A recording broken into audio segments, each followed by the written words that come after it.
السلام عليكم، ان شاء الله راكم بخير بصحة جيدة وهنيين. مرحبا بكم في قناتي او معي في قناتي. اليوم جيتكم، ما جيتش يديا فارغين. اكيد جبت خبز بدون غلوتين رائع وطري ويقعد لمدة اطول ويمكن تجميده، وكذلك طريقة التسخين قلنا لكم اشاك فوا تجبدوه ديكونجليوه وتسخنوه في الميكرووند. نبداو على بركة الله ان شاء الله. درت 100 غرام ماء فاتر، 100 غرام حليب فاتر، ملعقتين صغيرتين سكر، مع 8 غرام خميرة خبز. خلط كل شيء جيدا حتى ذاب، وغطيته وخليته يرتاح ما لا يقل على 10 دقائق، وعاودت وليت له. اضفت له 2 حبات بيض كاملتين، دخلت مليح في الخليط تاعي، ومن بعد اضفت عليها 450 غرام طحين خالي من الغلوتين الخاص بالخبز. من بعد دخلت مليح الطحين تاعي واضفت عليه ملعقه صغيره ملح. بعد عجنت كل شيء مليح كما شفتوا، واضفت عليها 30 غرام زيت عادي. دخلت فيه الزيت تاعي مليح في الاناء اللي كنت نعجن فيه، ومن بعد حطيتها سوغ لو بلون دو طرافاي ولا فوق طاوله العمل، وعجنتها مليح كما شفتوني. دخلتها مليح، ومن بعد مسحت يديا بالزيت وعاودت جمعتها وقطعتها بالكوبات. هذه الكميه درلكم 4 خبيزات ما شاء الله. انا درت برك 3، وحده كبيره و2 متوسطين. جبت بلاطو، جبت البلاطو تاعي، حطيت فيه بابي كويسون. اللي ما عندوش بابي كويسون يقدر يمسح الاناء تاعو بالزيت، يرش عليه الفارينه ويقرص فيه الخبزات تاعو. قرصت لي قالت تاعي خبزاتي، لو بان تاعي قرصته مليح وخليته يخمر مده 20 دقيقه. في هذيك المده بين الاوقات حليت الفرن تاعي على درجه 180 درجه من الفوق والتحت.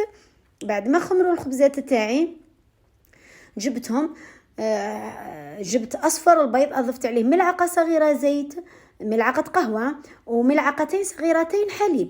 ضربتهم مليح وجي باديجوني لي بتي بان تاوعي، هذوك الخبزات تاوعي بالبيض هذاك. طليتهم كامل البيض هذاك بالفرشات بالبانسو، ومن بعد درت عليهم الزرارع واش نحب ديروا واش تحبوا عليهم. تقدروا ما ديروه كخبز فوكاشيا، ديروا فوقو الطماطم، الفرomاج، الزيتون، التزيين كيما تحبي انتي. ودخلتهم مباشره للفرن، وطلعت الفرن على درجه 200 درجه من الفوق والتحت. خذاو لي بين 20 و 25 دقيقه مده الطهي. وخبيزات كيكونوا حاضرين كما راكي تشوفي. الله اعتمدت اني نصور صح الفيديو شويه طويل، لكن يستاهل انك تشوفيه بتأني باش تتعلمي الخبز تاعك الخالي من الغلوتين. وهذا الهدف، انك تاكلي خبز طري سخون من يديك. ماشي دايما عندك هذا المشكل.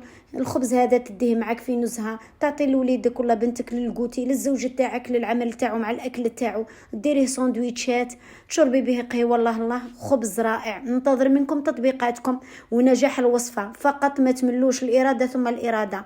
نعاود الوصفه على بركه الله وان فرنسي.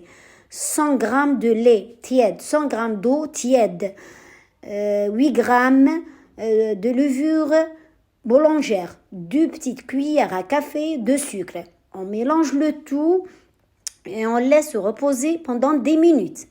Après, on revient sur le mélange. On rajoute 450 grammes de farine mixte de pain sans gluten. On mélange bien et on pétrit bien. Après, on rajoute une petite cuillère de du sel, voilà. Et on mélange le tout bien. Et on rajoute 30 grammes d'huile. 30 grammes d'huile. Et on forme nos galettes. Après 20 minutes, on bat des jaunes avec les œufs bien mélangés avec du lait et d'huile. La garniture, c'est au choix. Et ça part direct au four. Bon appétit!